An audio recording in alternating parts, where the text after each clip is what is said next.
Good afternoon, everyone. Welcome to Civil 360 IAS Academy and welcome to today's Hindu newspaper analysis. Okay, before going to the detailed discussion of today's Hindu newspaper, we are introducing a new program called Prelims Mains Campaign. So, what is this program? We have around 10 months for our next prelims. Okay, അപ്പോൾ അതിനിടയിൽ നമ്മുടെ മെയിൻസിൻ്റെയും പ്രിലിംസിൻ്റെയും preparation കഴിഞ്ഞിരിക്കണം.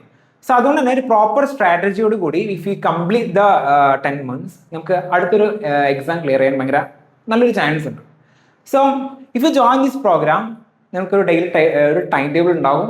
Then you can അതനുസരിച്ച് പഠിച്ച് you can attend the test series. നിങ്ങൾക്ക് weekly test ഉണ്ടാവും, daily test series ഉണ്ടാവും. So ഇങ്ങനൊരു 10 മാസം കൊണ്ട് entire mains and films cover ചെയ്യും. ടെസ്റ്റ് സീരീസ് മാത്രമല്ല ഇതിനകത്ത് പ്രൊവൈഡ് ചെയ്യുന്ന ക്ലാസ്സുകളും അവൈലബിൾ ആണ്. എല്ലാ സബ്ജക്റ്റിനും സമ്മറി ക്ലാസ്സസും 10 വർഷത്തെ PYQ അനാലിസിസും എല്ലാം നമുക്ക് ലഭിക്കുന്നതായിരിക്കും. So you don't need to worry about where you need to study, what you need to study. ഇത്രയും കാര്യങ്ങളൊന്നും പഠിക്കേണ്ട ആവശ്യമില്ല. ഇതിനകത്ത് ജോയിൻ ചെയ്താൽ and you will get a personal mentor and this program is online. If you are a beginner, repeater, working professional, you can join this. Okay, no problem. Then going to our newspaper, the first news is about AI. ഇത് editorial പേജിൽ ഉണ്ടായതാണ്. Artificial ഇൻ്റലിജൻസിൻ്റെ 2 വശങ്ങൾ, okay, positive and negative വശങ്ങൾ പറയുന്നു. Then critical minerals, okay, critical മിനറൽസിൻ്റെ ഇമ്പോർട്ടൻസിനെ കുറിച്ച് പറയുന്നു. ദെൻ നെക്സ്റ്റ് ന്യൂസ്, ഇന്ത്യക്ക് ഒരുപാട് ഫ്രീ ട്രേഡ് അഗ്രിമെൻ്റ് ഉണ്ട്, പക്ഷെ അതൊന്നും പ്രോപ്പറായിട്ട് ഇന്ത്യ യൂസ് ചെയ്യുന്നില്ല, അതിനെക്കുറിച്ച് പറയുന്നു. Then first news, why news, rapid advancement in artificial intelligence especially agentic AI are transforming cybersecurity, warfare, and global power dynamics. Growing concerns over the AI-enabled cyber attacks, autonomous weapons, and the absence of global AI governance. അതായത് ഇപ്പോൾ AI പല മേഖലയിലും use ചെയ്യുന്നുണ്ട്. Artificial intelligence mainly agentic AI use ചെയ്യുന്നുണ്ട്. Agentic AI എന്ന് പറഞ്ഞു കഴിഞ്ഞാൽ സ്വന്തമായിട്ട് തീരുമാനം എടുക്കാൻ കഴിയുന്ന ഒരു കൈൻഡ് ഓഫ് ആർട്ടിഫിഷ്യൽ ഇൻ്റലിജൻസിനെയാണ് ഏജന്റിക് AI എന്ന് പറയുന്നത്.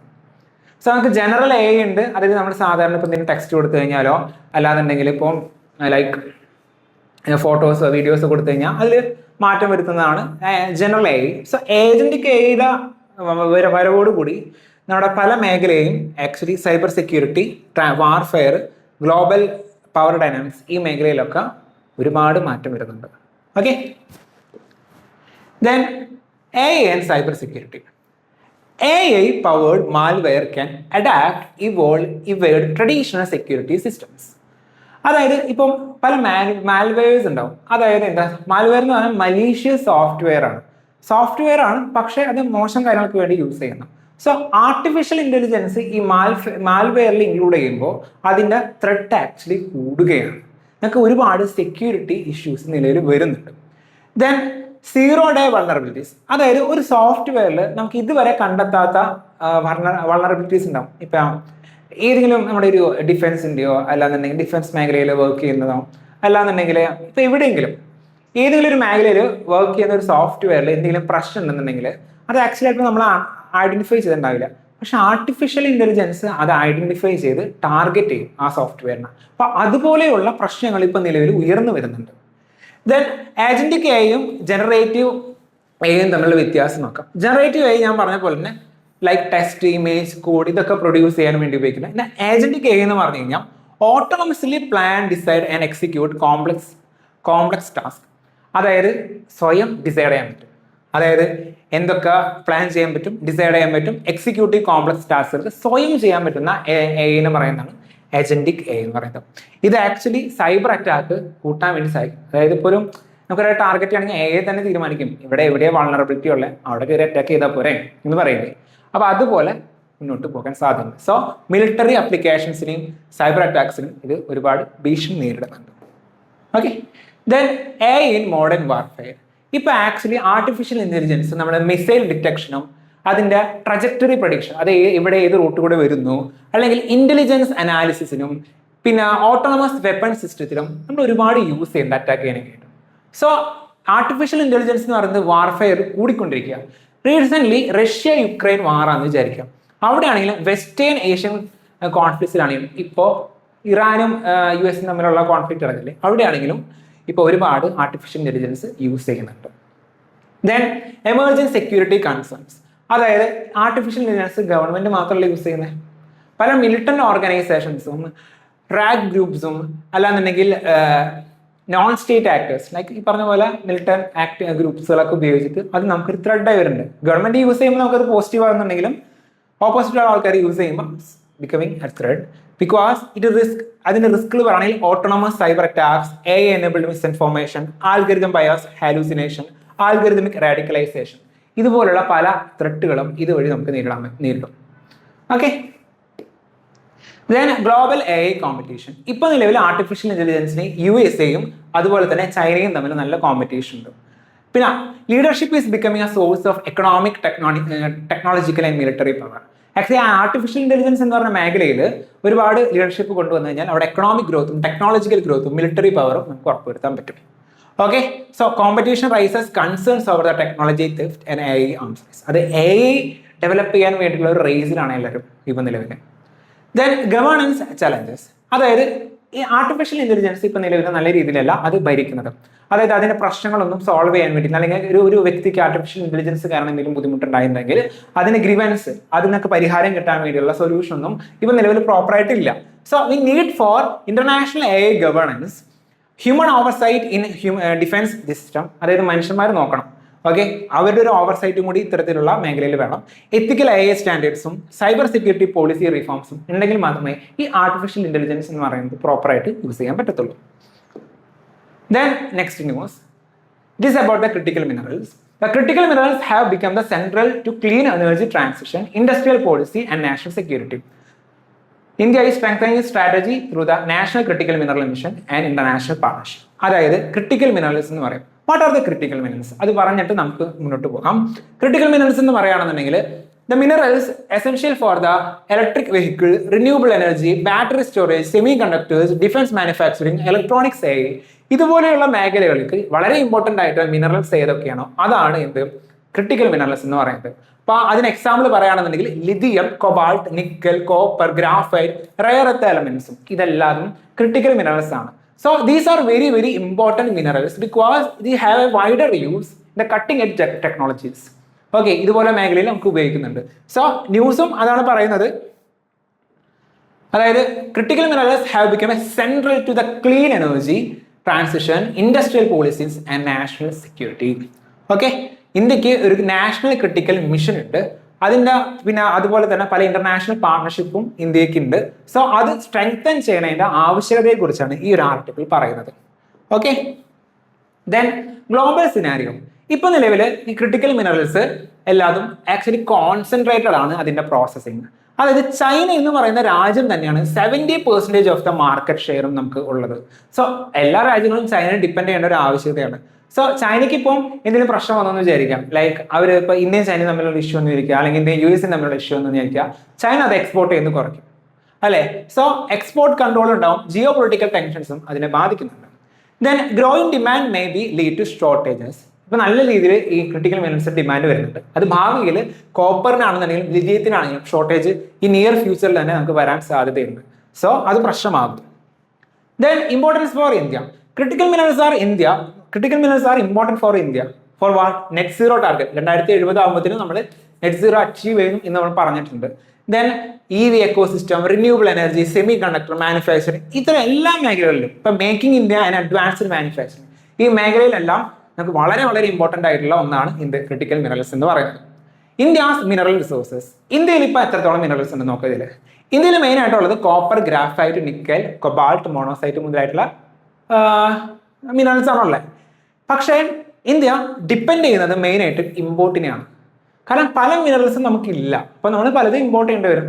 Like lithium, cobalt, nickel, high purity processor critical മിനറൽസിനൊക്കെ നമ്മൾ ഡിപ്പെൻഡ് ചെയ്യേണ്ട സാഹചര്യമാണ് ഇപ്പോൾ നിലവിലുള്ളത്. സോ മേജർ ചലഞ്ചസ് എന്താണെന്ന് വെച്ച് കഴിഞ്ഞാൽ heavy dependence on imports mainly on China. Then domestic processing and refining capacity നമുക്ക് വളരെ കുറവാണ്. ഇന്ത്യയിൽ തന്നെ അത് പ്രോസസ് ചെയ്യുന്നു. കാരണം ഇന്ത്യയിൽ ലിമിറ്റഡ് എക്സ്പ്ലോറേഷൻ ഒന്നാമതുള്ളത്. നമുക്ക് പല സ്ഥലത്തും പല ക്രിട്ടിക്കൽ മിനറൽസ് ഉണ്ട്, പക്ഷെ അത് എക്സ്പ്ലോർ ചെയ്യുന്നത് വളരെ വളരെ കുറവാണ്.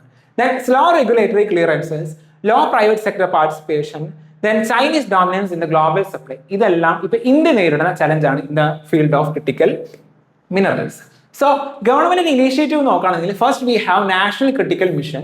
ഓക്കെ, അതിന് ടാർഗറ്റ് ഉണ്ട് 2030-31 ആകുമ്പോഴത്തേനും 1200 എക്സ്പ്ലോറേഷൻ പ്രോജക്ട്സും പിന്നെ 15 ക്രിട്ടിക്കൽ മിനറൽസിന്റെ പ്രൊഡക്ഷൻ നമ്മൾ ഉറപ്പുവരുത്തണം. പിന്നെ 50 ഓവർസീ മൈനിങ് അസറ്റ്സും നമ്മൾ അക്വിസിഷൻ ചെയ്യുന്നു പറയുന്നു. പിന്നെ അതുകൂടാതെ ഈ ഇനീഷ്യേറ്റീവ് നമുക്ക് മെയിൻ ആയിട്ടുള്ളത് നാഷണൽ ക്രിട്ടിക്കൽ മിനറൽ മിഷൻ എന്ന് പറയും. മറ്റ് ഇനീഷ്യേറ്റീവ്സ് നോക്കുകയാണെങ്കിൽ 30 ക്രിട്ടിക്കൽ മിനറൽസ് നമ്മൾ ഐഡന്റിഫൈ ചെയ്തിട്ടുണ്ട്. പിന്നെ കപിൽ എന്ന് പറയുന്ന ഇന്ത്യയുടെ ഒരു ഓർഗനൈസേഷൻ ആണ്, അല്ലാന്നുണ്ടെങ്കിൽ ഒരു എന്റർപ്രൈസ് ആണ്. അത് അർജന്റീനയിലെ ലിഥിയം എക്സ്പ്ലോറേഷൻ നടത്തുന്നുണ്ട്. പിന്നെ rare earth corridors are proposed in Kerala, Odisha, Andhra Pradesh, Tamil Nadu.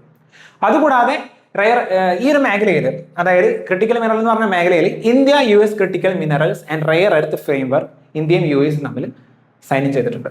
So what we need actually, first thing expand the mineral exploration, then domestic processing കൂട്ടുക, റിഫൈനിങ് കപ്പാസിറ്റി കൂട്ടുക, റീസൈക്ലിംഗ് ആൻഡ് സർക്കുലർ എക്കണോമി. അതായത് നമ്മളിപ്പോൾ പല ബാറ്ററീസ് ഒക്കെ റീസൈക്കിൾ ചെയ്യാം, അപ്പോൾ നമുക്കത് അത് നഷ്ടപ്പെടേണ്ട ആവശ്യം വരില്ല. സോ ലീനിയർ എക്കണോമിയിൽ നിന്ന് സർക്കുലർ എക്കണോമിയിലോട്ട് വരിക. ദെൻ ഡെവലപ്പിംഗ് സ്ട്രാറ്റജി മിനറൽ, പിന്നെ പ്രൈവറ്റ് ഇൻവെസ്റ്റ്മെന്റ്സ് കൂട്ടുക, റിസർച്ച് ആൻഡ് ഡെവലപ്മെന്റും ടെക്നോളജി കപ്പാസിറ്റിയും ഈ മേഖലയിൽ കൂട്ടുക.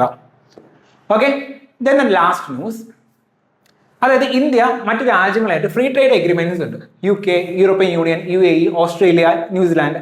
പക്ഷേ ഇതിലെല്ലാത്തിലും ഇന്ത്യക്ക് ആക്ച്വലി ഒരു പോസിറ്റീവ് ആയിട്ടുള്ള ഒരു ഔട്ട്കം അല്ല നിലവിലുള്ളത്. ഫ്രീ ട്രേഡ് എഗ്രിമെന്റ് നമ്മൾ മെയിൻ ആയിട്ട് യൂസ് ചെയ്യുന്നില്ല, പക്ഷേ നമ്മൾ ഒരുപാട് ഇമ്പോർട്ട് ചെയ്യുകയാണ്, അല്ലെങ്കിൽ എക്സ്പോർട്ട് ചെയ്യുന്നില്ല നമ്മൾ. ഇപ്പം എക്സ്പോർട്ട് ചെയ്താലാണ് നമുക്ക് ഇൻകം കിട്ടുക, ഇമ്പോർട്ട് ചെയ്യുമ്പോൾ ആക്ച്വലി നമുക്ക് ട്രേഡ് ഡെഫിസിറ്റ് ആണ് വന്നുകൊണ്ടിരിക്കുന്നത്. അതിനെ കുറിച്ചിട്ടാണ് news. So India's FTA strategy, India എന്ന് പറയുന്നത് actually free trading agreement A tool for, എന്തിനാണ് നമുക്കൊരു ഫ്രീ ട്രേഡ് എഗ്രിമെന്റ് ഉള്ളത് മറ്റു രാജ്യങ്ങളായിട്ട്? ഇറ്റ്സ് ഫോർ എക്സ്പോർട്ട് മാർക്കറ്റ് ഉറപ്പുവരുത്താനും ഇൻവെസ്റ്റ്മെന്റ് ഇന്ത്യയിലോട്ട് കൊണ്ടുവരാനും ഗ്ലോബൽ വാല്യൂ ചെയിൻസിലോട്ട് ഇന്ത്യയെ ഇന്റഗ്രേറ്റ് ചെയ്യാനും പിന്നെ economic strategic partnership, making India initiative, ഇത്തരം മേഖലയിൽ ഉറപ്പുവരുത്താൻ വേണ്ടിയിട്ടാണ്, അല്ലാന്നുണ്ടെങ്കിൽ ഇത്തരം മേഖലയിൽ ഇമ്പോർട്ടൻസ് കൊടുക്കാൻ വേണ്ടിയിട്ടാണ് നമ്മൾ ഫ്രീ ട്രേഡ് എഗ്രിമെന്റ് മറ്റു രാജ്യങ്ങളുമായിട്ട് വരുന്നത്. ഓക്കെ, അത് നമുക്ക് മെയിൻ ആയിട്ട് ഫ്രീ ട്രേഡ് എഗ്രിമെന്റ് ഉള്ളത് ഇത്തരം രാജ്യങ്ങളായിട്ടാണ്. Okay, then major concerns. Okay, first എന്ന് പറഞ്ഞാൽ rising trade deficit. Free trade agreement ഉണ്ടെങ്കിലും നമുക്ക് ഒരുപാട് ട്രേഡ് ഡെഫിസിറ്റ് ഉണ്ട്. അതായത് നമുക്ക് എക്സ്പോർട്ട് ചെയ്യുന്നതിനായിട്ട് കൂടുതലും ഫ്രീ ട്രേഡ് എഗ്രിമെന്റ് പകരം നമുക്ക് ഇമ്പോർട്ട് ചെയ്യുകയാണ് കൂടുതൽ. സോ നമുക്ക് പല രാജ്യങ്ങളായിട്ടും ഇപ്പോൾ ട്രേഡ് ഡെഫിസിറ്റ് നിലവിലുണ്ട്. ദെൻ വീക്ക് എക്സ്പോർട്ട് കോമ്പറ്റീറ്റീവ്നെസ്, അതായത് ഇപ്പം പല മേഖലയിലും നമ്മൾ എക്സ്പോർട്ട് ചെയ്യുന്നുണ്ട് പല രാജ്യങ്ങളിലോട്ട്, പക്ഷെ നമ്മൾ എക്സ്പോർട്ട് ചെയ്യുന്നത് അവർ ഇമ്പോർട്ട് ചെയ്യുന്നതും അത് നമ്മുടെ നിന്ന് കുറച്ചു. ഇന്ത്യയിൽ നിന്നുള്ള ഇമ്പോർട്ട് അവിടെ നിന്ന് കുറച്ചിട്ടുണ്ട്. ലൈക്ക് ആസിയാൻ അല്ലെങ്കിൽ ജപ്പാനിലൊക്കെ ആക്ച്വലി നല്ല രീതിയിൽ കുറവ് വരുന്നുണ്ട്. Then limited global value chain. Global value chain എന്ന് പറഞ്ഞാൽ ഒരു പ്രൊഡക്റ്റ് ഉണ്ടാകാനായിട്ട് നമുക്ക് പല ഇൻസ്ട്രുമെന്റ്സും വേണ്ടി വരും, അല്ലെങ്കിൽ അതിന്റെ പ്രൊഡക്ഷൻ ഒരുപാട് സ്റ്റേജസ് ഉണ്ടാവും. ആ സ്റ്റേജിൽ ഇന്ത്യയുടെ കോൺട്രിബ്യൂഷൻ എന്താ എന്ന് പറയുന്നതാണ് ഈ പറയുന്ന ഗ്ലോബൽ വാല്യൂ ചെയിൻ ഇന്റഗ്രേഷൻ എന്നുകൊണ്ട് ഉദ്ദേശിക്കുന്നത്. സോ നമ്മുടെ ഇന്റഗ്രേഷൻ വളരെ കുറവാണ്. ഇപ്പൊ നല്ല രീതിയിലൊന്നും നമുക്ക് ഗ്ലോബൽ വാല്യൂ ചെയിൻ ഇന്റഗ്രേഷനിലോട്ട് നയിക്കുന്നില്ല. Okay, then why FTAs alone are not enough. നമുക്ക് ഫ്രീ ട്രേഡ് എഗ്രിമെന്റ് മാത്രം ഉണ്ടായിട്ട് കാര്യമില്ല, മറിച്ച് നമുക്ക് നല്ലൊരു വീക്ക് മാനുഫാക്ചറിങ് ബേസ് ഉണ്ടായിരുന്നുണ്ടെങ്കിൽ ഒരു ഉപകാരമില്ല. വീക്ക് മാനുഫാക്ചറിങ് ബേസ് ഉണ്ടായിട്ട് അത് ഫ്രീ ട്രേഡ് എഗ്രിമെന്റ് ഉണ്ട്, പക്ഷെ നമ്മുടെ മാനുഫാക്ചറിങ് ബേസ് വളരെ കുറവാണെങ്കിൽ ആ ഫ്രീ ട്രേഡ് എഗ്രിമെന്റ് നമുക്ക് ഒരു ഉപകാരമില്ല. പിന്നെ അതുപോലെ തന്നെ ലോജിസ്റ്റിക് കോസ്റ്റ് ഹയർ ആണെങ്കിലും, ഇൻഫ്രാസ്ട്രക്ചർ ബോട്ടിൽ നെക്സ് ഉണ്ടെങ്കിലും, ടെക്നോളജി കാപ്പബിലിറ്റി കുറവാണെങ്കിലും, domestic value addition, supply chain inefficiency എല്ലാം ഉണ്ട് എന്നുണ്ടെങ്കിലും നമുക്ക് പ്രോപ്പറായിട്ട് ഇത് യൂസ് ചെയ്യാൻ പറ്റത്തില്ല ഒരു ഫ്രീ ട്രേഡ് എഗ്രിമെന്റ് ഉണ്ടെങ്കിൽ. Okay, then what is the way forward? First thing, strengthen in the domestic manufacturing under the Making India. Okay, Make India നമ്മുടെ domestic manufacturing കൂട്ടുക, logistic infrastructures കൂട്ടുക, technology upgrading, increase domestic value addition, free trade agreement, encourage investment. ഇത്തരം മേഖലയിൽ നമ്മൾ involve ചെയ്യുകയാണെന്നുണ്ടെങ്കിൽ we can improve what our manufacturing, അല്ലെങ്കിൽ ഒരു free trade agreement ഒക്കെ നമുക്ക് പ്രോപ്പറായിട്ട് യൂസ് ചെയ്യാൻ പറ്റും. Okay, then I am giving a UPSC mains model answer question. You can answer this question and you can send it to this mail. Okay, then evaluate the icon. Thank you.